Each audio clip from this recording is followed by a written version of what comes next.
My brother faked a brain tumor to derail my path to an elite university. So I revealed his deception and saw his world fall apart. 2 years on, he's standing at my entrance weeping, wondering if we can restore our sibling bond. My brother was prepared to wreck everything in his path to outdo me, even his own stability. As kids, I always aimed to bond closely with my older brother, Alex. I chose outfits mirroring his style. Whenever he picked up a new interest, I'd join in right away. But rather than embracing the connection, he viewed me as his primary rival. Each time he'd return from earning a prize in soccer, art, or whatever pursuit he had, which I emulated, I was the initial person he'd inform. Think you can match this? He'd dangle the trophy before me. But instead of sulking or envying, I'd embrace him warmly and express my joy for his success. Yet this only fueled his rage, and he'd push me off, occasionally with such force that I'd tumble completely. But it wasn't until my 11th birthday that I finally stopped attempting, as our folks gifted me a shiny red scooter, the exact one Alex had coveted. The moment I unpacked it, I dashed to his space and knocked eagerly. I led him to the yard and revealed the present, offering him the initial ride. Absolutely, he replied with a sly grin. He insisted on testing it on the street. And being 15, I assumed he knew better, but rather than mounting it properly, he stared me down and hurled it into traffic just as a car sped by, smashing it to bits. My spirit shattered, marking the end of my innocent days. I swore off sharing my triumphs or life details with him. Sadly, at 13, I claimed top spot in the local swimming meet since Alex still lived at home for high school. Overhearing our parents discuss it, to my astonishment, instead of raging, he requested to attend the prize event. I agreed eagerly, hoping for a mended relationship. During the occasion, the official listed victors from last to first, but my name never came up because moments before, Alex dramatically fainted. All eyes shifted to our group, inquiring about his state. He remained out until emergency vehicles approached. "Oh, apologies all," he declared, sitting up abruptly. I skipped breakfast this morning. The crowd expressed relief at his recovery. I merely sighed in frustration. After that, I concealed nearly all aspects of my existence from not only my brother and parents, but the whole kin. It certainly isolated me more, and suppressing the urge to share positive news with my folks was tough. Jumping ahead to age 16, I earned admission to a prestigious Ivy institution. My parents discovered the notification first. Upon returning, my dad shouted, "Sweetheart, we're thrilled for you." They promptly snapped photos of me holding the document to share online. For the first time in ages, I allowed their celebration, believing Alex couldn't interfere, but I erred again, as the following morning, they burst in, packing my belongings into trash sacks. "Your brother has stage 4 brain cancer. He'll require space for his items and rest." My dad's tone trembled. Mom had watery eyes. I sensed the fraud immediately. I required proof. Alex arrived later, smirking. His head was shaved bare, odd since I'd spotted his social post with full hair windswept just weeks prior. He claimed exhaustion from the disease and rested. That evening, I prepared his preferred dish to lull him into complacency. After days on the sofa, Alex threw a gathering to honor his courage. He welcomed mutual acquaintances, including peers from my grade, Ideal, Midway. I clinked my soda cup. "Alex, share some words. We're inspired by you." He launched into a rehearsed monologue from his room. "Practices," mid-sob, I approached, embraced him, then yanked off the wig. His dark locks cascaded down. Alex yelled. Dad inhaled sharply, nearly choking. As shock set in, I blasted audio from my phone at max, playing a recording of Alex rehearsing alone. Instead of confessing, he fled the scene by car. I retreated upstairs, leaving parents to handle departures. Next day, I awoke to Dad shaking me harshly. "How dare you humiliate Alex during his fight?" I glared, face stinging. Alex claimed I'd torn his costly wig, bought to avoid sympathy over baldness from treatments, hiding his affluence. Unbelievably, they accepted it. Over ensuing days, tensions rose.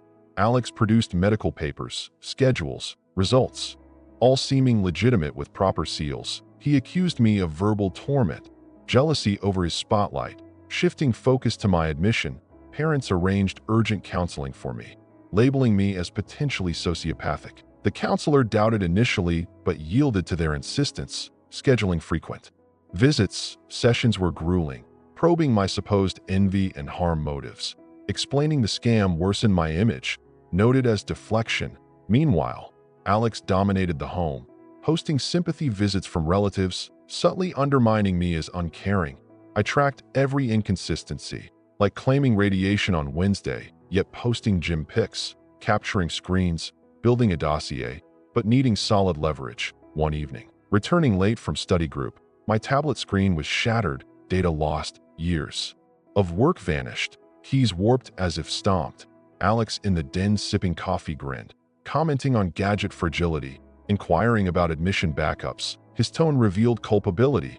I rebuilt files laboriously, pleading extensions. Some teachers sympathetic, others skeptical. Scores dipped under pressure. At school, whispers spread of my instability, alleging assault on my ill brother at his event. Longtime pals distanced, leaving me isolated. Then the university contacted about an unnamed report of misconduct toward a dying relative, threatening to review my offer. I knew Alex's handiwork, spotting his phrasing in the claim. To counter, I acquired many audio devices, planting them discreetly around. They captured Alex boasting on calls about deceiving parents, mocking their concern, plotting against my future with glee. I archived files securely online, labeling meticulously. But parents dismissed my attempts, recalling Uncle Mark, always wary of Alex's tales, catching fibs at reunions. He resided hours away but might aid. I phoned from a library booth, quarters clinking. He listened intently, noting shifts in Alex's diagnosis from glioma to meningioma. He vowed to visit under pretense of support.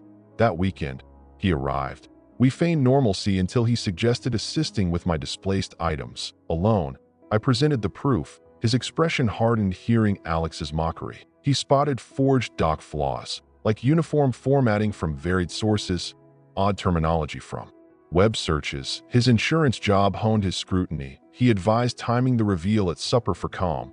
We endured the afternoon casually. At meal, Alex performed fatigue, nibbling minimally. Uncle queried hospital details casually. Alex evaded, citing confidentiality.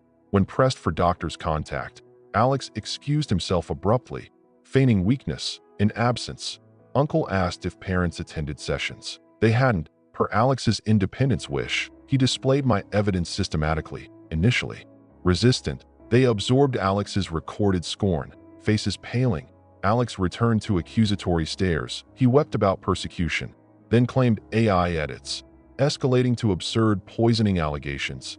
Dad demanded truth sternly. Alex erupted, admitting fraud but blaming favoritism toward my successes. Resenting my emulation as theft, he confessed past sabotages, hiding my toys, spreading school rumors, erasing files. Mom wept profoundly. Uncle filmed discreetly. Alex charged at me, scratching Dad's hand. Intervening, blood prompted emergency call. Medics treated Dad, restrained Alex for evaluation. Fearing self-harm, home silenced post-chaos. Parents apologized profusely. Regretting blind faith, I detailed historical harms. They were appalled.